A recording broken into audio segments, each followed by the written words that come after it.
Is your Google Wi-Fi blinking orange? Here's how to fix it in a few simple steps. First, make sure your modem is working and providing an internet connection. Restart the modem by unplugging it for 30 seconds, then plug it back in.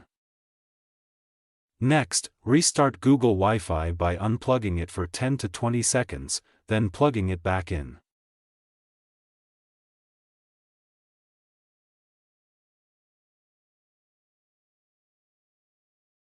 Check the Ethernet cable connection between your modem and Google Wi-Fi.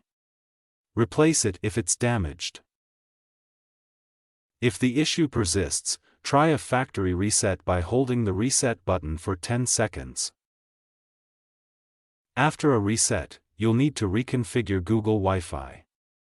Use the Google Home app to go through the setup process again. Ensure your Google Wi-Fi device is positioned close enough to the modem. Distance or interference could cause connectivity issues. And there you have it. Your Google Wi-Fi should now be back online.